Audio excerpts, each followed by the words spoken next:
How are you? I'm good. You know. That doesn't sound great. It's not very convincing. No, I just found out from NBC they're moving our premiere date a week because of golf. Golf. And I'm just like sitting here like, I hate golf.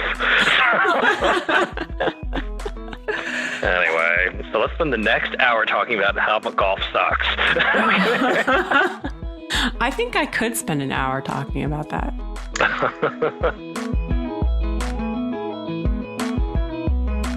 Hi, everyone. I'm Jamie. And I'm Amy, and this is Clever. Today, we're talking to Danny Seo. He's an activist, designer, author of 10 books focused around living an eco-friendly lifestyle, who has also helped people around the world live greener lifestyles and incorporate eco-friendly choices. He's known his dharma, or his calling, since he was 12 years old when he started his first nonprofit to save the planet, and he hasn't looked back. He's recently launched a magazine called Naturally Danny Seo and is just about to launch his new show on NBC, also called Naturally Danny Seo. And he's a funny, sarcastic, and all-around nice guy who truly cares about the Earth and the people who live on it. So let's talk to Danny.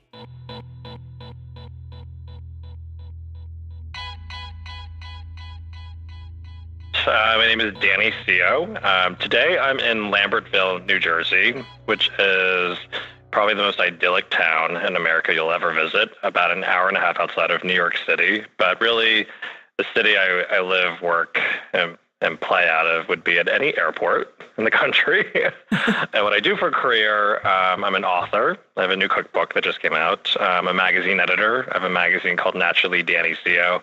And I'm also the host of a new NBC show of the same name that is premiering one of these days this fall.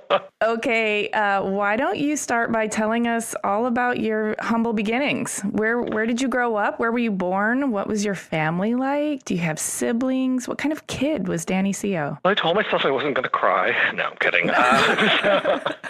I'm from the town of Reading, Pennsylvania. And Reading, Pennsylvania, if you don't know it, you would know it because it's the town that basically invented the outlet store. So it was a manufacturing hub that made clothing, and they basically created these stores in the warehouse where there were seconds of T-shirts and shorts and, I remember nightgowns where, as a child, we would go and buy our clothes, and you would literally find things that had like burn holes in it. So for all of you who love your J. Crew outlet or your factory stores and the Gap outlet or whatever store you love, you can thank Reading, Pennsylvania for inventing that concept. You went through bins. It was like the floors were shaky. You could see people making the clothes in the background. Like that's where it all started. It wasn't like fancy schmancy like today where you go to the Prada outlet and it looks just like the Prada store, but like secretly everything's kind of on sale. So Reading is also famous for two other things. One is Taylor Swift, and the other thing is they brought us the Goslin family. So John and Kate plus 8. This is what Reading, Pennsylvania is famous for. Burned clothing, the Goslins, and Taylor Swift. So what was your family like? It was unusual. I went to a school that was an all-white community. Basically, ethnic diversity was not there. But what's really unusual about our school is that, and I didn't realize this was strange, is that all the kids who started in kindergarten, I would say 95% of us all graduated together in our senior year. So it was one of those schools where everyone knew each other K to 12. And only I learned after I graduated, like that's not normal for a school to have kids all be together for so long. So for me, what was interesting is that it's like I grew up in a very white school, but there was like 3 of us that were like the diversity. There was one African-American. There was 4 of us actually, one African-American. There was the one Jewish girl who every year had to explain what Hanukkah was. How exhausting. She got time off for Hanukkah, but then people would be like, well, it's not fair that you're getting time off for Christmas. And she's like, what am I supposed to do? Come to school alone? And then there was me, the Korean, and then we had the one Vietnamese, not foreign exchange student, but he was an immigrant, so English was not, his strongest language. But what sucked for all of us is that for some reason the school, like in our early days, like in 4th grade, 5th grade, 6th grade, they would have this day where you had to bring in food for your class that best represented your culture. And so the pressure was on. Yeah. Oh my gosh, that's when you get to introduce everybody to the deliciousness of kimchi and, like noodle dishes or dumplings or whatever. So like the Vietnamese kid brought in amazing things. I had to bring in something and then there would be like Beth or, Taylor or, Kristen who had no idea what their culture was. They'd come in and I swear half the kids would bring in like star fruit because they're like, it's different. But what did you bring in? It was like a rice noodle dish with veggies. But, like, totally unfair. It's like, whose crazy idea was that to do that in my school? So that was sort of the unusual part. But, like, what was really strange for me is that my brother and sister went to the same school, and my brother and sister were both valedictorian of our school. And I was the youngest of 3 kids. And when I graduated last in my class. What were you spending your time on? You were not applying yourself in school, young man. What were you doing? I was never there. I was running an international nonprofit organization. I made a very deliberate choice, probably about when I was 14, that I was either going to do really well in school or I was going to take advantage of all these amazing people that have come into my life from all over the world. And I was learning, before the internet really existed, like I was learning how to incorporate my organization. I was learning marketing skills, public relations skills, but at the same time, like I was learning life lessons from people like Dr. Jane Goodall and Bishop Tutu and Mikhail Gorbachev. And, that's something where I feel like I had the world's best educators. Mm-hmm. And I was not that kind of kid where I could over excel, and be like valedictorian, run a nonprofit, be concert chair of the orchestra. I could really only do one thing right and utterly fail at everything else. Okay, so you're going to have to back up a little bit. First of all, tell us what your parents were doing while you were growing up. And then also we're going to need to know like how Desmond Tutu and, Jane Goodall came into your life. We got to get into that. I grew up in a very traditional home. My father was a doctor. My mother, artist, housewife, raised kids. But, I think what was unusual is I thought they put a lot of pressure on us to do well. But in reality, when I look back now as an adult, I think at a certain point, my parents just believed like I was going to be fine. So when I stopped handing in my report card or sharing it with them, they didn't ask me where my report card was. They knew it was horrific.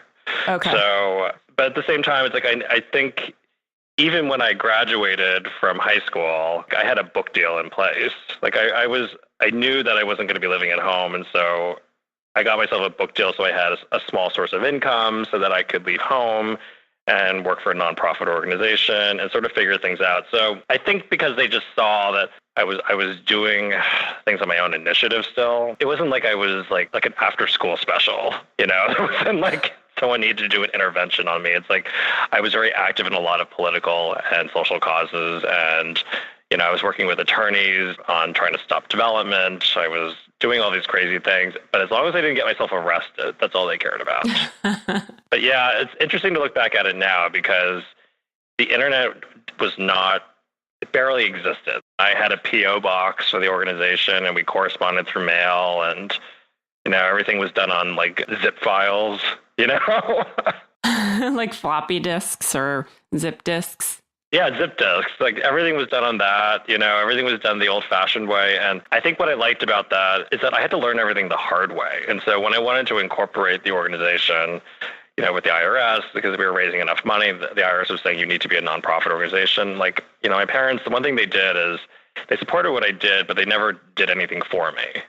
And so if I wanted to do that, I had to do it completely on my own, fail or succeed. And I think that was probably the most important thing that they did for me, because I knew that every success was something that I did on my own, but I also knew that every failure was a reason for that. I could only blame myself and learn from that. So I think it made me stronger and smarter at the same time, but it made me a lot more resourceful, that I think I use a lot of those things today to figure out solutions to a lot of problems in business. So you were about 11 or 12 years old, and you decided to form a charitable organization called Earth 2000. You just had a couple of friends that wanted to get involved, and you had just like a couple dollars, like $20 or something. I just want to know where that even came from, like where that idea came from and why you were so concerned with the earth and how all of this came about.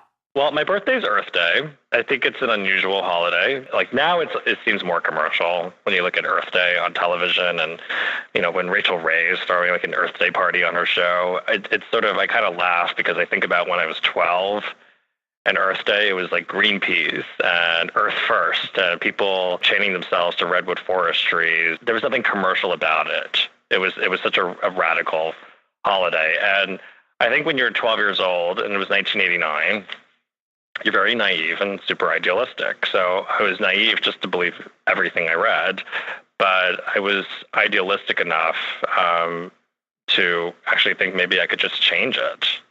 So I just remember on my 12th birthday when I was reading the newspaper, and God, when I say these things now, I feel so old. Like I was 12 without the internet reading a newspaper.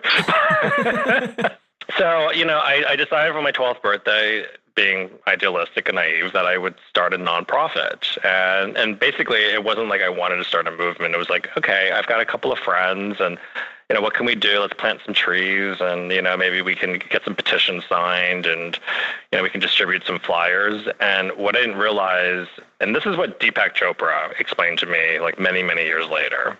What he said to me is that, somewhere during my 12th birthday, I had figured out my dharma in life. And he says there's people who go through their entire lives to try to figure out their purpose, their meaning, the reason that they're here. And it's a journey that people go on to figure out, like, what should I be doing? Who am I? And, what is the purpose to life? And for me, I think I accidentally figured it out on my own, is that this is what I'm passionate about. This is what I care about. And it was never about having a business plan. It was never about having a bigger picture. It was more about I just have to do it. I don't know how. I don't know why. I don't know where. And I don't know when. But I just have to do it. And when I look back at now, in retrospect, at being that young and doing these things, it's crazy the amount of energy and determination I had to do these things, where nothing could make me say no. Nothing can make me stop.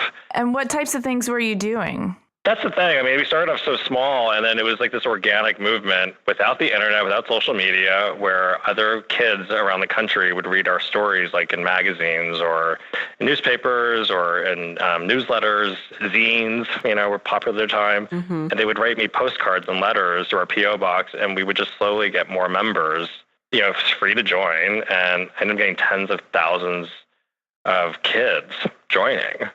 To do what? Joining a movement. And so when I started realizing we had, all of these kids wanting to be part of something more than just like, a tree planting ceremony, we would do things like, try to stop whaling, in the Faroe Islands. And so we would campaign against that. We would get lawyers on retainer and try to stop development of, historically important forested land and challenge them. So it became something where it became a serious organization. I mean, we convinced major retailers, like the Limited at the time, to stop using fur in their designs. And it was where we convinced, it was like, at first when we were working on that campaign, I remember it was like thousands of kids writing letters. They couldn't care less because they're like, their mom shopped there. And they were like, oh, okay. So we had hundreds of moms tear up their Limited credit cards and send it to the company CEO. And that's when like, okay, we'll stop. Mm-hmm. And I don't know. I think in a weird way, I'm kind of glad that technology wasn't so advanced at the time, because it really allowed something just so beautifully organic to happen versus something that felt forced. So how were you getting finances for the attorneys and stuff? Were you getting donations from people at that point? Oh, I mean, we had fundraisers. I mean, but also keep in mind, like, for a 14-year-old to have an annual budget of $15,000, I mean, that was an enormous amount of money. Right. And, today that's like nothing for a nonprofit organization, but to get $15,000, $20,000, $25,000 a year. And that's when, once we hit $25,000, we had to be a registered separate nonprofit organization, because that was the maximum you could have without having to register. Okay. But I would get attorneys because, we'd find them, these environmental lawyers, to do things on a pro bono basis. And I remember the funny thing is we'd get these great attorneys, helping us out, and they'd say, well, you'd have to reimburse us for faxes. Here I go again with my aging, but with faxes. I think lawyers still use fax machines, honestly. They're like them and doctors are like the only ones who still use them. No, and contractors. Oh. I think contractors, they still love to fax for some reason. I don't know. Maybe I'm romanticizing it a bit, but like, when you're like 14 years old and your mom drives you to the post office, like that was the extent of like their participation. And like you open your PO box and there'd be like 500 letters, and these kids would be like from all over the world, and they'd be writing things like, I thought I was the only one, who cared about our planet. I was the only one who was a vegetarian. I was the only one who did this. It's nice to connect with someone. That must have felt so great that you found all of these people who were passionate about what you were as well. And there was no like real marketing initiative. It was like there was a story to tell, and it was something that I started in my basement at a birthday party, and I just wanted to see where it would go. So you're doing all of this while you're in school, right? Well, I mean, yeah, technically. Okay, so you're like 12, in school. And 13, and by the way, the 14 reason it became more of a national movement was because originally it was just a school organization. Because like anyone could start a school group, like Latin Club or whatever. Right. And when we started this organization, because we were getting more involved in like political campaigns and we were backing certain people for office, I remember my high school principal pulled me aside and was like, "You can't do this. Like, we need to approve what types of campaigns you work on." And I was like, "Forget that." And he goes, "Well, then you can't be an organization anymore." And so I was forced to actually take it outside of the school. And in a weird way, it actually was the best thing that happened to me. And so you're doing this organization, you take it out of the school, you're still working on it. And at what point did the press start to recognize what you were doing and you started to be more in the public eye? Well, I think it started, probably like in a local paper, and so all the stuff that happens as a teenager, it was like little pieces here and there. And I think, and national media would love to have they love having a teenager come on their show and talk about like how they're trying to change the world and save the world. And so that gives you a bigger platform. Mm-hmm. But like, I never tried to use it to sell anything. It was really, I just wanted to see who else would be interested. I remember there was a very distinct moment where everything morphed because, when I was 18, I stopped running the organization. I was no longer in school. And so when you're 18 and everybody goes off to college or whatever they're doing now, it kind of just had its moment. So it was 6 years. It was a movement. We learned a lot. It was a great thing. Like, we're all happy we did it. But when I was 18, I started working for a nonprofit in Washington, D.C. as like a lobbyist for a forest preservation organization. I also got a book deal from Random House, and they paid me $30,000 for my advance. So when you're 18, that's like 10 years worth of rent in your eyes. Especially in the 90s. Like, I went and got myself an apartment in Washington, D.C. for $600 a month, and it was above a fire station, and, the sirens go off every 2 hours, but, like, it was my own place, and I was like, I'm going to decorate it the way I want to decorate it, and so I would find things off the street, and I would, repaint things, refinish things, and what I didn't realize is that I was accidentally tapping into, like, the way I like to live. So I was upcycling and recycling and being green in my everyday life, and when it came time to promote the book, when I was 19, so because it takes a year for the book to be published, the reporter came to my house and she was supposed to do this little tiny piece about activism and teenagers. And I made her lunch, and she ended up doing a cover story for the Washington Post that was like a lifestyle story. And she basically said, "Is this the next Martha Stewart?" And I was horrified. The story came out because I was like, I didn't go to culinary school. I didn't go to college. I didn't go to design school. I am a lobbyist in Washington, D.C., and she just basically decided to like hijack my story and turn it into something else. I was upset because I thought Random House would be furious with me that I wasn't promoting the book. And the story gets picked up by the LA Times, and it gets picked up by all these different newspapers, and I get one major celebrity client. When I was 19 years old, their assistant reaches out to me and they say he would love it if you could help him transform his life to be greener. And it is, to this day, and it was, the biggest movie star in the world.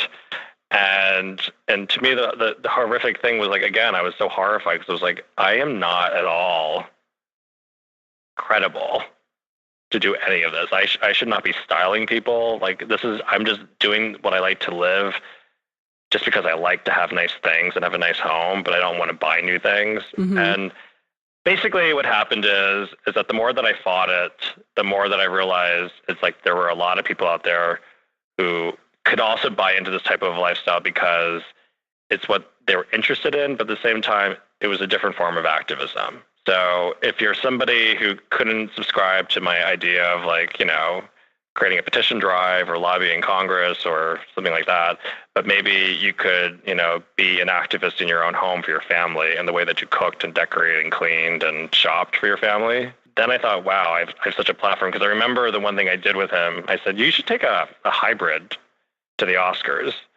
And it got so much press attention that someone decided not to take a limo to the Oscars that I was like, one little suggestion like that got the world to recognize something sustainable. So why not embrace that? To me, it was so silly, celebrities, and they still are. But if it gets people to talk and it's positive, what's the alarm? So you're self-taught in pretty much everything, like lack of formal education in place of a lot of learning on the fly. Correct? Yeah, everything. Let's just look at the flip side of that for a second. Do you have any regrets sometimes? Or are there things you think would have been better taught in school that you missed out on, or not at all? I don't really look to the past or regret anything, but at the same time, I'm sure a college education would have been very helpful. Honestly, if I took some legal courses, they'd be a lot more helpful in reading contracts, because I swear our contracts are written in another language when you look at them. But, in a strange way, I'll go back to that being naive thing. Being naive in my world right now in media and publishing and television, it's jarring, and it sometimes lets you get away with a lot more in terms of your ask. Because I don't know what the rules are when it comes to, let's say, selling advertising or securing a sponsor for a show or doing a segment on a show or asking to do a segment on the Today Show that I want to do. And I think because of the way I communicate is so direct, people find it, instead of finding it rude, they find it kind of refreshing that I'm just getting right to the point. It is refreshing. Being naive or being not formally educated can be so refreshing, and that can separate you from the crowd. I literally will say things on a call with high-powered executives, and it's about something important, and I'll just say, it's like, I have absolutely no idea what anyone just said. I'll just you guys need to dumb this down to a 5th grade level for me, because I have absolutely no idea what we all just agreed to do. If something doesn't go my way, or something I was hoping would happen doesn't happen, it doesn't seem as brutally horrible that I really fully understood it. So you're in D.C., you're a lobbyist for a forest company, you said, and you've got a book deal. What was the book about? It was like a hybrid kind of a book, horribly written. If I could buy back every copy, I would. But it was semi-autobiographical, but also tips for teenagers on how to be an activist, too. So it was targeted for the teen market. And the funny thing is, I've been asked to write a book today, targeted to teenagers by this company up in Boston, where I made a comment to someone. I was like, I want to do a book that's targeted for everyone who is not valedictorian, for the bottom half of the class, for the people who aren't the smartest, who aren't considered the brightest, who aren't considered, the ones with the best hopes for the future, but they have an idea of what they want to be and what they want to do. And I think there needs to be a book for them that, sometimes last place is the best place to be in. So what's that book? Well, I was last in my class, and I think what it did is that it took the pressure off of me. I think the expectations on my sister and brother who were valedictorian, the expectations were so high on them to, also continue this path to success. And I would just see them sort of crash and burn because it's too much pressure. And then with me, the expectation was please just don't be homeless. And I think it's because of that I was able to take risks. That I think, if I was someone who was super well educated in business management or whatever it was, you would weigh the pros and cons of taking a risk. And for me, it was always why not? I've gone through my whole life thinking, why not give it a try? Because it's not brain surgery. You're not going to kill anyone. So I think that's why I look at everything. It's like launching a magazine, trying to do a cookbook, doing a product line. It's why not? It's like selling makeup on Home Shopping Network. Why not? I know nothing about makeup, but why not? Let's see what happens. Okay, so since that book came out, you've written 6 books, right? And you are currently considering writing more books, it sounds like. As you mentioned, you have a magazine that's fairly new, and you have a brand new TV show, and you also do all kinds of other stuff. And I want to know how you do it all. What's your secret? Do you sleep 2 hours a night? Do you just hire a lot of really amazing people to help you with everything? Is there a secret? No, I sleep 8 hours every night. We have like a little brand guide that shows like all of our different businesses, and it's merchandising and licensing. There's, endorsements and partnerships. There's publishing and books on the magazine. There's a television show. There's digital. There's also syndication. And this is the secret to everything is that, and if you ask the stylists and the writers and the photographers that I work with, is that I'm very decisive. If you can't make a decision about yourself or what's happening in the moment, then you're wasting time. And this is that Deepak Chopra moment. If you know exactly what you want, what you should be doing, and where you should be going, then you don't even have to give it a second thought. So, for example, when we're planning out the magazine, the staff, it's literally an art director, myself, and like 4 freelancers who do the shooting, the styling, and the writing. Mm-hmm. And I start with an empty grid with every issue, and I spend probably about 4 hours on the grid, and I make the decisions of what all the features are, what all the front of book stories are, and then I sign everything out. And I think where I've had my own experience in publishing when I worked at other publications with giant staffs is that when the head of the magazine keeps changing their mind mm-hmm. because they don't trust themselves or they feel like they made the wrong decision, it trickles down and affects everybody. And then the quality of the work also gets impacted because then people aren't inspired. People are questioning themselves. They're also assuming it's like this shoot will probably not happen.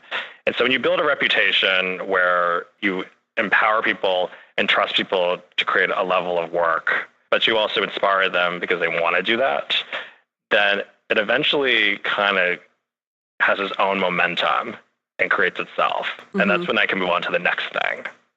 I think that's how I'm able to do a lot. Decisiveness, and I do surround myself with really strong people. And I know with the TV show, we had a crew of 26 people working on the show. And in week 1, I had to make tough decisions on who had to go. Mm-hmm. But I also knew that it would be a mistake to myself and to the people who work on the show that I do like to keep people who aren't pulling their weight. But really, I think I did them a favor. Because if it's a show you don't believe in, if it's people you don't like, if they're guests that you belittle, behind their back, then that's the kind of energy and spirit I don't need around me. Right. You can't take this many risks and be this sort of naive, as you called yourself, and self-taught without, some big failures, which, as we all know, are actually great because you learn so much from them. Failures are not bad. But no, not at all. Let's talk about some of yours. Tell us the story of maybe your biggest career failure and how you turned it into something to build from. That's a hard one, isn't it? Your biggest career failure. Yeah, you just got to get real vulnerable with us, Danny. You just got to splay yourself open. I mean, I will say this about failing is that if you're not honest with yourself, if you try to spin it to be favorable for yourself, you're not doing yourself a favor. I remember I was hired by HGTV to host a show, and that was a big coup in my career. And I was co-hosting it with like this carpenter who's super good looking and this really good looking decorator. And so I was doing all the field segments, and they were filming stuff like from a specific location. And I remember I flew out to California. We were filming for a couple of days. And the third day, the producer walks up to me and goes, I don't know how to tell you this, but, you're being let go from the show because it didn't work out. And like, I had a feeling because I was like, my delivery feels weird. I have no one to like play off of. Like, I don't know what we're doing. And I knew once the network saw like some of the footage, it'd be better if they just had like the hunky carpenter and like the super attractive, female decorator. And then there was like me, like in the field, like, hey guys. One day I'll meet you. And so so when I was fired, I just remember I think it'd be devastating for a lot of people. But for me, it was just I was like, okay, I'm fired, but at least I had the opportunity to be on a show and they're going to pay me in full for the year. So why not? But at the same time, when I looked at the contract, I was like, oh, but I'm being completely released from all these crazy terms and conditions. And that's when I realized it was had the show been a success, I would have been stuck with having Big Brother watching over me. And the one thing that drives me nuts is that it's never about money, but like the one thing I can't deal with is having someone tell me what I can and can't do in my life. Imagine this, for example, especially with social media today. Imagine, I'm a big Hillary Clinton supporter. And so let's say I retweeted something from her on Twitter and I get this email from the network that says, hey, do you mind taking that down? Because we would prefer, if you wouldn't, be so public about your political views. Mm-hmm. They want to cultivate your image that you put out to the world, but they're remaking you in their likeness. And I'm just like, and I'm fine with things like, if it's against the law, don't do it. I'm fine with that. I get it. You don't want to break the law. There's morality. And like, even if it's something like, please don't be photographed, smoking a cigarette, doing drugs, drinking alcohol. I'm like, that's fine. But, when it comes to things that are like this weird area of like, no, this is freedom of speech, I have a problem with that. And so I would have a problem with a network like Scripps telling me who, what I can and can't endorse, what events I can and can't go to, who I can and can't follow on social media. It's like, it would drive me bonkers. And so that was a moment when I realized if I ever get to a point in my life, I want to be sure that I'm in complete control of my destiny, of everything that I want to do, I can do. And I have the freedom and the ability to really create a world that synergistically works with each other, but I don't have to answer to anyone. Mm-hmm. I have walked away from some crazy, crazy offers just because I couldn't deal with being micromanaged. And that was something where I think a lot of these networks and these brands are kind of shocked when these things happen. When I say, I can't do this, it's because I think they're so used to so many people who will do anything to be on television, do anything to get a commercial, do anything, you know?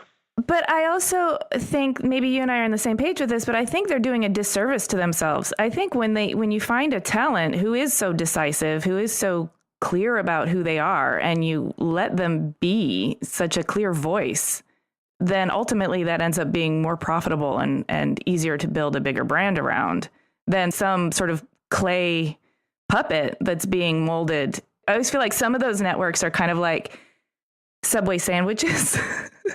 You know how Subway keeps all the ingredients in the same refrigerator? So even though they make all these different sandwiches, they all taste the same. Yeah, I think letting people be themselves adds so much diversity. Yeah. You know what I'm saying? I actually like that. I like that analogy a lot. But you know what it is? I think we also forget is that these brands or the networks or the publishers or whoever they are, they're hiding behind something bigger. But the reality is it's just they're still people. Mm-hmm. And it's a level, and they don't trust. No one trusts each other. But also, I'm trying to figure out what their intent is coming from, and usually it's a place of fear. Is that if I screw up, that means they look like they screwed up, which means they lose their job. And so again, it becomes this thing from the top where you create an environment of fear versus an environment of inspiration, engagement, and magic. It always reminds me of Clive Davis. Like, we need more visionaries and, who are really spotting talent and supporting them and helping them, become the fullest expression of themselves, as opposed to these risk-averse executives who are all like afraid of losing their jobs. And so they're dampening people's personalities in order to protect their livelihoods. It's frustrating to me too, because you think of these networks, they're the ones who are influencing or inspiring people to do things like, if you see a makeover on TV, you're like, oh, that's really nice. I could incorporate some of that into my own home. But if it's all very similar and there's never any risk taking, you're basically telling the general public that this is how they should do things and it should all be like this, and not giving them options to be creative. Yeah. And I think that's a disservice to everybody. I mean, I understand where everyone's coming from. I always look at intent. I try to, not the message, but what's the intent of the message from whatever it's coming from. And usually that's where you get the truth. And, I knew for me to go back onto television, my intent has never been about celebrity or fame at all. Never.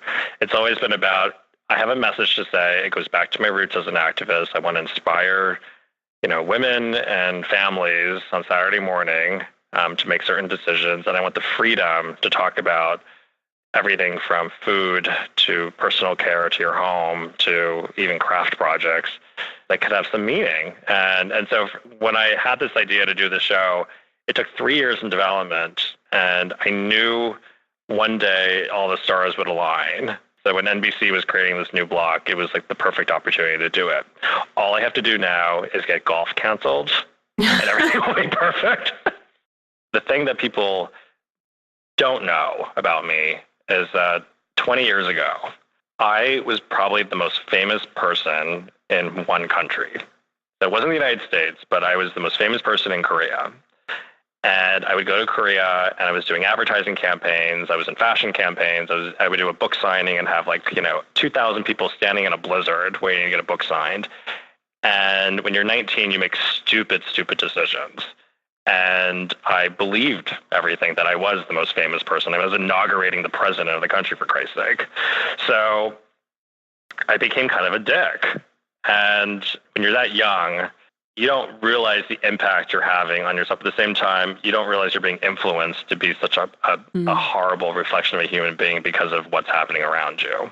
How many years did you spend being a dick before you realized it? Well, you know what's nice about the Korea experience was that I was able to experience what it was like to be super, super famous and see the fun side of that for about a day. But then you see the negative side of it pretty quickly when your own family is trying to cash in on you. And I don't mean like my parents. I mean like my distant family. Like, saying I could show up at a car dealership for free, or, people would just try to get me to hold products or endorse things for free, or you had no privacy whatsoever. Like I literally, would walk into a store and would be mobbed. And I think the only way to retaliate, to get some sense of privacy back, was to act out, was to scream, was to be mean, was to fight back. And the thing that was my saving grace was that I didn't live there. So I would go for 2 weeks. I'd come home. Nobody here would know anything about me. Do you think having that contrast is kind of what helped you realize when you were drinking your own Kool-Aid and when you weren't? It helps me now to realize that the end goal, because is never to be famous, but it's at the same time, it's one thing to say it, but it's I really believe it. And that's why I hesitated about doing the show. For one reason was because I had to host the show. And that's where the thing that makes it difficult for me is that and this is what I realized had happened on Home Shopping Network, which sounds so crazy now to even put those words together in the same sentence. But, when you watch Home Shopping Network, and it's in 80 million homes or something, is that when you go on as a salesperson, and I was selling these natural products, you usually see a beautiful woman in a dress, who's just picture perfect makeup, perfect hair, What you don't normally see is some Asian guy. You don't see men selling cosmetics, first of all. And then you also don't see someone Asian on television. You don't see someone who knows nothing about the industry. And it was so jarring that within one appearance, I was instantly branded. People remembered me, Because you're an anomaly. Yeah, I mean, think about if the most beautiful woman went on the air with a beautiful dress, perfect hair, perfect makeup, and if she was the one on her debut appearance got a nosebleed, you'd remember her right away. You're the one who had the nosebleed. Right. So I was a nosebleed on HSN. And when you really look up the lineup on, of all the network shows right now, there's really not a lot of Asian people on TV. So that's my only concern, is that, if you watch the show once or twice, you'll kind of instantly remember me from somewhere. And that's what worries me about privacy, because there's going to be a moment where I'm at the supermarket eating Doritos, and you're just going to be I can't believe he's eating Doritos. So, I thought he made a kale salad today on the show, and now he's eating Doritos. I think that's my new fear, is that I can't have a Dorito. Oh my gosh, next time we're together, I'm taking pictures of everything you're eating, and I'm going to sell them to the tabloids. Well, we're at the Kitchen and Bath show. Jamie, we're at the Kitchen and Bath show. Well, the food sucks. The food sucks there anyway, so we have to eat Doritos anyway. I mean, I can't just live off air. So you're not motivated by celebrity, obviously, or popularity. And you talked a little bit about inspiring people. Is that your core motivation for doing what you're doing and launching all these new things? I'd like to give out information, and I think because of the way the world's constantly changing, the information that we're giving, as much as I would love it to be timeless, there is no such thing as timelessness. So things have to be updated, things have to be modernized, and we kind of have to challenge the way that we define words like natural and organic and sustainability. So my 10th book is a cookbook, and what's interesting is that I had no idea in the cookbook world that there was a whole business of secret recipe developers and writers and stylists and photographers who, when a celebrity signs a cookbook deal, they go to that celebrity and they package the whole thing, and the celebrity gets all the credit. Like it's like a ghostwriter for a cookbook. Mm-hmm. That felt like lying. And so the very first sentence in my book that I wrote is, I hate to cook. I hate cooking. I hate it. But I like to eat good food. Amen. It's the same way I hate to clean my house, but I like to live in a clean house. So the brutal honesty in the cookbook is that I admit that I worked with these teams of people that have helped me with the magazine. And these are some of the best recipe developers. These are some of the best people who've worked with all these celebrities and chefs and restaurants. But, I gave them these challenges. And so they ran with the challenges. And if I can cook from these recipes and it comes off foolproof and delicious, it's going to work for you. That's why I'm very honest who works on the magazine, who works on the books. Even when it comes to our products, I'm very honest that I don't design the products. Because what's the golden rule? Honesty is always the best policy. So in all of this and all of your adventures and your growth, is there a mentor, or is there anyone in particular you want to call out right now who's really helped you? Yeah, of course. As a child, there were two women that I was and continue to be obsessed with. Dr. Jane Goodall. I remember she came to our local museum in Reading, Pennsylvania to give a talk, and tickets were $50, or for $25, you could come to the reception after for a meet and greet. And, when you're a young kid, you don't have $50. So I saved up my $25, and I remember after she gave her talk, I saw everyone leave, and she was walking out, and I peeked my head into the auditorium, and I could see that she left all her note cards on the podium. Whoa, that's a find. That's like a set list from your favorite band. Yeah, exactly. And I ran in and I grabbed the note cards, and what I noticed is that she was doodling chimpanzees on all the cards. Oh, that's so cute. That makes me love her even more. Aww. And so I kept the cards, and I didn't have the courage to say hello to her at the reception, but I remember years and years later, I ran into her at an event where now I'm an adult. And I'm talking to her, and she goes, and I'm talking to her, and I have something to admit, is that, you came to Reading, Pennsylvania, and told her the whole story how I stole the cards, and she had no recollection of ever leaving the cards behind, but she laughed so hard, and then she looked at me, and then, this is probably like bucket list moment, and she was like, do you want to have a beer with me? She's wow, like, cool. She's like, everyone here is just like, talking about science and the environment and politics and the world. And it's like, you look like somebody who would have, like, you just want to sit down and have a beer. That's like, yeah, I'll just have a beer. That's awesome. And then the other person that is total opposite of that I always thought was so inspiring was Martha Stewart. And not for what you think. What I found inspiring about her is that this was a woman who, she didn't care what her detractors said about her, ever. Like, and during Martha Stewart's heyday, when she had a weekly show and the magazine was out there, and all these people were saying that she's taking, the feminist movement back, and she's glorifying the domestic arts, and, and also she has an unrealistic way of living that no one else can really replicate. She didn't care. She just kept charging ahead because it's something that she fully believed in. She believed in herself. This was her dharma, and she went with it and succeeded. And there's something very brutally honest and inspiring about that too. She may not be the warmest person or the nicest person. She's probably not going to give you a hug. But the thing is, that going into it. I mean, she does what she does. She is who she is, and she likes what she likes. Mm-hmm. Right. She's not willing to sacrifice things or change for other people. And that's very admirable. I mean, it also can backfire. I mean, when it turns into stubborn, that's one thing. You do have to remember to listen to people who are better at their jobs or at their skills or whatever their creative set is than you are. So this is like an interesting story where someone says, It's like they look at the magazine budget and they're like, where you could save a lot of money is if you cut back on photography costs and maybe use stock. Like, let's show you some stock. It's cheaper. Or you could shoot it yourself.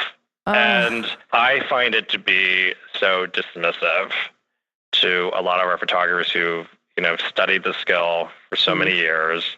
They've gone to school for it. I'm not talking about the people who literally show me their iPhone portfolios. It drives me nuts.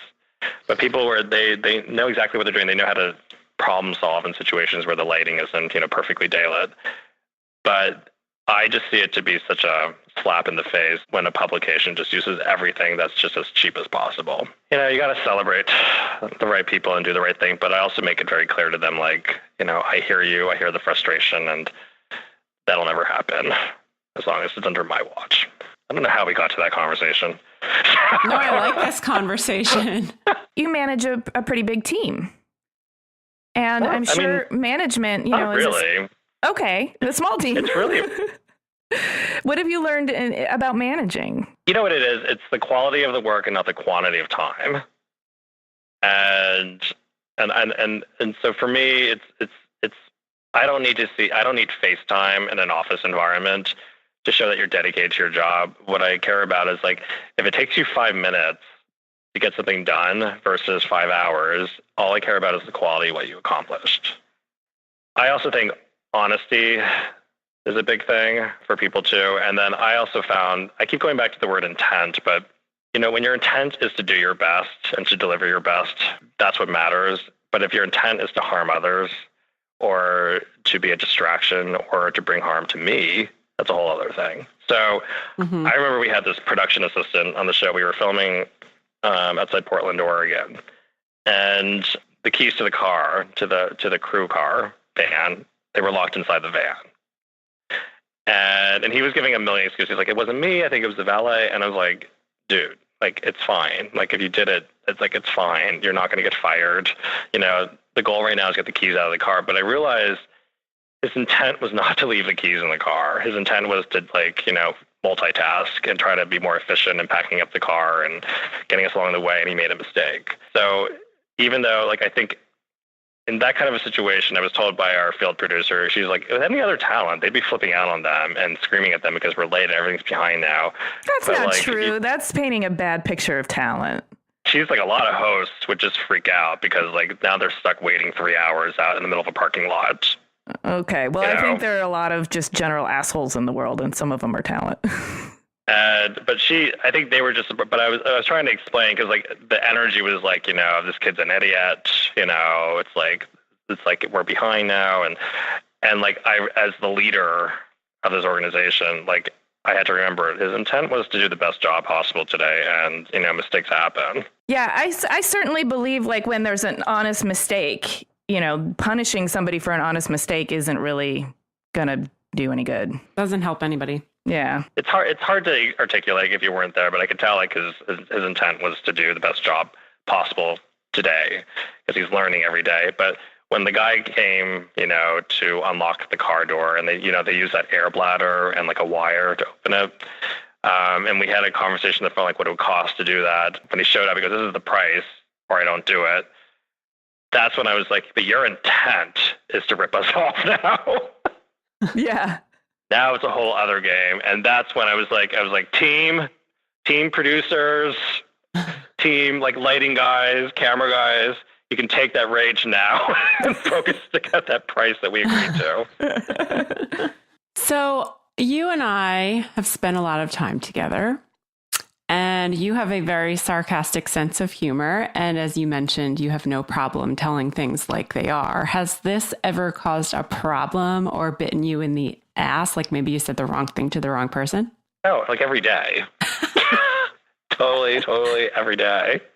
And I think in a blue moon, there are some people who actually, I find out the hard way that, after spending maybe a week with them working on something, they thought everything I said sarcastic was the truth. It's a tough one because is it a fault, or is it just my character? And it's something where I think I need to work on it, or I just need to read people better. I think if people don't understand sarcasm, that's like nobody's fault, because there are people that just don't understand. But, you wouldn't know that right off the bat. But I would have filtered them out. Yeah. Like there's like an automatic like filtration system, or like a bubble around me, where it's like people who don't have a sense of humor already know to stay away. Mm-hmm. So it's like when that rare person gets into the bubble, and then I find out that their feelings were hurt because like I actually, like may have said something, but it was purely not even like the case, Yeah, you weren't being malicious. You were just trying to crack a joke or have some fun, and people just don't get it. Yeah, and it's like, and they take it very personally, when the reality is it's like they don't realize it's like they wouldn't have lasted the whole week if I didn't respect them and think they were doing an amazing job. Right. And I think that might be a generational thing, where I think some people just need to have constant praise or reassurance, and that's something I'm not used to. Well, let's talk a little bit about your personal life. Who's the real Danny? Not much to talk about. Well, okay, so you work your butt off. I mean, you've got all these things going on all the time. You're probably constantly working. I know you're constantly traveling. But what's your favorite thing to do to like escape all of that? What do you do to unwind? First of all, I really don't work that hard. I don't know why people don't believe me, but it's all about the quality work and not the quantity. Mm. But I also find that the work that I do is very fascinating. And it can be a lot of fun. I mean, we have a photo shoot coming up in Sri Lanka, and it's fun. Like, I get to see the world, and I get to travel with people that I like, and I get to create beautiful photos and tell beautiful stories. And, it's something super enjoyable at the same time too. And also keep in mind, I've created a life for myself where like, I don't have to report to anyone, mm-hmm. But I think being in control, that's the key thing, because the thing that kind of drives me nuts is like I got like a little taste of this recently when I called into the wrong conference line. And I hate conference calls because I feel like it's everyone talking on top of each other. But I dialed the wrong digits going to this conference line, and these people were talking, and I was late, and I was like, okay, I'll just sit here quietly and listen. And then I realized like 3 minutes into it, I was like, I don't know who these people are. Like I think I called into like it was some like major corporation, and there were people calling, goes, hey, it's Bob from the Detroit office. I was like, what? I don't even know what they were talking about. Like it was another language, but then I realized I was like, this is what these people do all day long. And I think it's like this corporate culture that I think to me, that's death is when you're stuck in a corporate culture that despises being an individual, that really wants you to be a team player. And I think for me, another way that I sort of can represent this is that, I remember we were selling for the television show, we have to have sponsors for the show to finance the show so it can be on the air. And, and so I had to go to a bunch of these meetings, and I left one of the meetings, and there was somebody who joined us as a meeting. And, I was like, I think that went really well. And, I think there's a really good chance they'll be able to be part of the show. And I like the brand, and I think this is really nice. And I was like, do you guys want to have lunch? It's like around lunch, and there's a great place around the corner. And she's like, before we do that, I thought we would do, and this is something that I learned at the last company I worked at, is if we could go around the circle right now, and we all talk about everything that went right and everything that went wrong, and how we can learn from that and improve together. And I remember, I just stood there, just glaring at her. And I just remember, there were other people. There was a lot of people in this circle, and I just looked at her, and I was like, "Oh hell no!" But the thing is, it's again that brutal honesty. Like I don't know I have no diplomacy skills. And I made all the people at the production company just like me a lot more, because they were like, you know what? No one else would have been so honest and saved us 30 minutes. So you seem like a fairly self-assured type of individual, but, when we open up, we all have to admit that we have fears. What's your biggest fear? Does anyone ever ask you questions? All right, if you answer your biggest fear, we will answer one of your questions. I want to know what your biggest fears are. Well, I have a big irrational fear of being homeless. I know it's irrational, but I just really operate a lot better when the shelter over my head is in a secure position. That's one of a big irrational fear. And then let's say a legitimate fear. I worry about my health. Okay. Those are both legitimate, though. Okay. Well, right now I got a home and I'm pretty healthy, so I'm doing good. Next. Oh, do I have to go? Okay. I hate flying more than anything. I would rather not go on a trip if I could. And that sucks because my job requires me to travel. I think that's a rational fear. I don't know if I have any, to tell you the truth. I mean, there's something happening now. I don't know if it's a fear or more concern. But tell us. I have a cabin in the woods, and like usually around this time of year, there'll be like a little bit of a cricket infestation as the weather gets cooler. They come into the house, and it just lasts for like a day, and it's something crazy. But like I noticed, like I haven't seen crickets, and it gets colder at night. I'm like, huh, that's weird. And even like Exterminator was like, it's like, yeah, you don't seem to have any mice either. Like it's like there's no signs of like field mice, and usually there's something. Oh, no.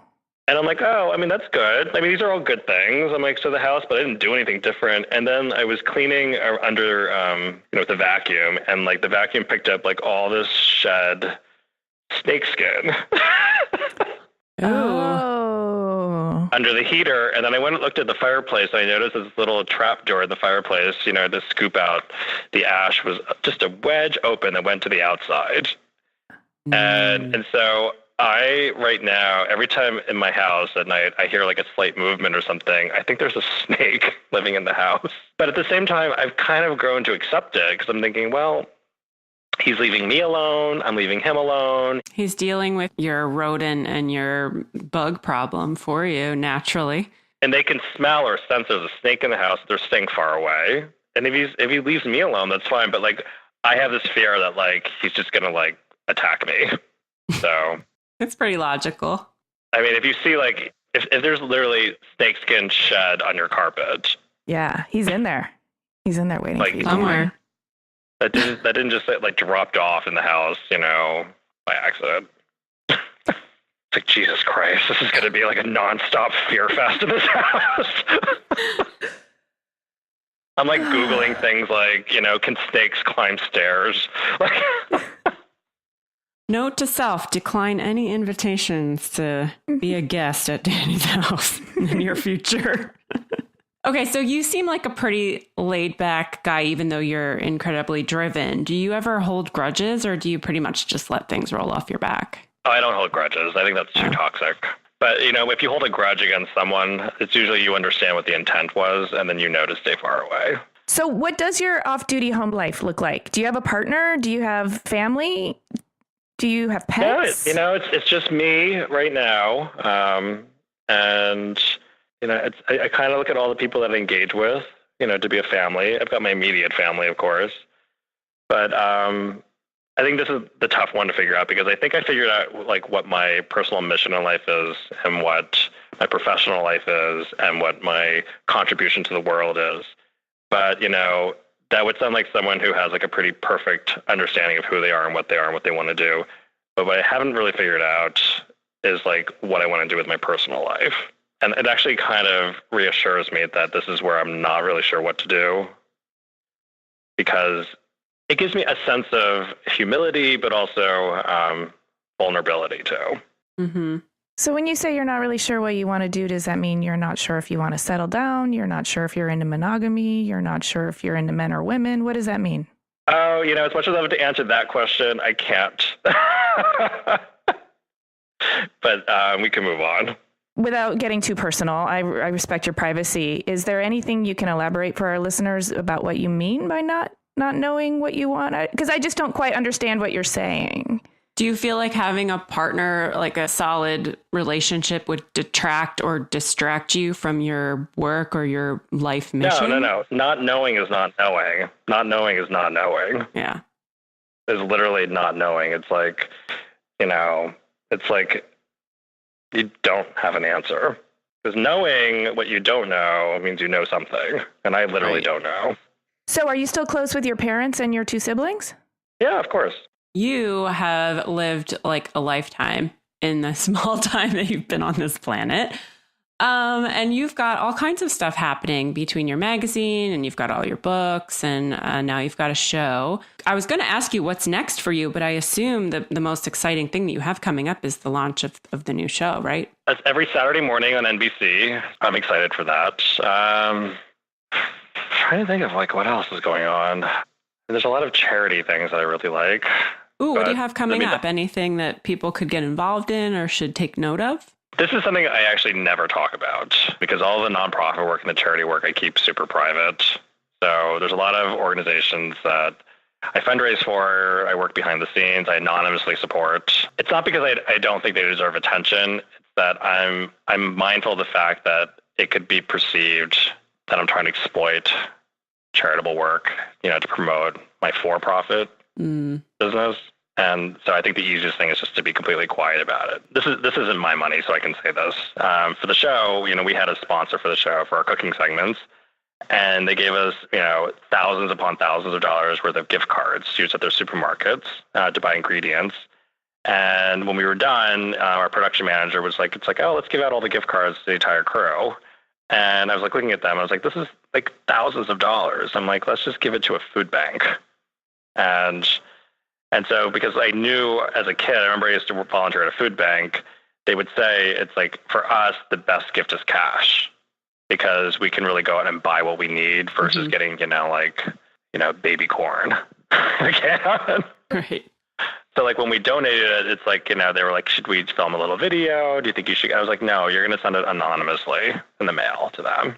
That's no strings attached. Don't even tell them what's from. It's that's the way it should be done. Because I get asked all the time, with our products or anything we're working on. It's let's donate some money to charity or an endorsement deal. They're let's give a portion of the money to charity. I'm like, we can, but we can't be part of the marketing plan. Mm-hmm. You can do it quietly, but don't put it on the product. Don't put out a press release. Let's not create an oversized check. I don't want to do any of that. Well, good luck with your snake. Thank you. And good luck with your fear of flying and homelessness.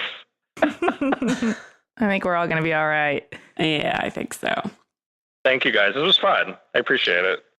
All right. See you later. Thanks, Danny. Thanks, guys. Bye.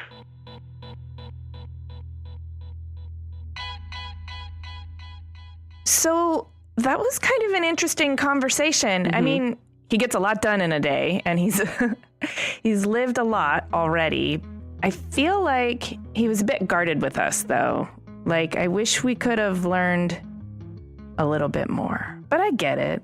Yeah, I agree. I would like to peel back more layers there. But I also feel like, he had that experience of being super popular in another country, which, at a time in his life when he was probably fairly impressionable and just developing who he was as a person. So I can tell that as a very well-known media professional, he's probably got a guard up just, by default. Yeah, he definitely had his guard up. I guess I don't blame him. I really like the idea of this podcast being the thing that can, kind of pierce that guard. Mm-hmm. But I guess we can't do it every time. Well, he did say that he was a dick and he realized it and he's modified his personality after that. So I think that he did come out with some really great stuff. I mean, the idea of intention was something that really resonated with me personally, because a lot of times I have a short fuse sometimes and I get quick to be annoyed by things that really aren't meant to annoy me. So I'm going to take that as a new thing I'm going to focus on in my work and also with friends and family. Oh, definitely. It can improve your relationships. It can improve your own stress level if you're not overreacting to stuff, because if you just sort of take a second to realize where they were coming from, it almost always changes how you react to it, or at least how pissed off you get. Right. Totally. Well, what I really liked is, first of all, he knew what he was going to do from 12 years old. I mean, we can't all be blessed with that, but that's pretty cool. But then he had this interesting, it's not really a pivot, but this recognition that he could maybe accomplish his goals even better by utilizing this platform of helping people design their lifestyles, as opposed to, signing petitions and chaining themselves to trees and stuff, he started to realize that he could maybe say a lot more by channeling his message through celebrities and through lifestyle stuff. Yeah, it's those little bits of things, those tiny changes that everybody can make that actually make a big difference. And I think when you recognize that not everybody is going to go chain themselves to a tree or whatever, you recognize that people might change to a different brand of something or make a donation to something or just make like small changes. But if you can reach a large number of people, then that change becomes big. I don't know what we call it, like microactivism or just being smart consumerism, but I think there are a lot of people out there that are really hungry for just ideas and information so that they can, make more conscious choices when they're buying things or when they're cooking things, Mm-hmm. So good on him. Cheers to you, Danny Seo, for helping people out with that. Cheers.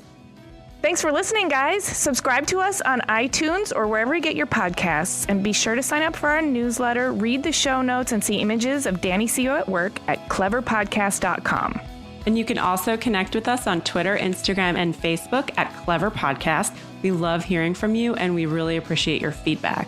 This episode of Clever was edited by Chris Modl of Yore Studio, and as always, with awesome music by L1011.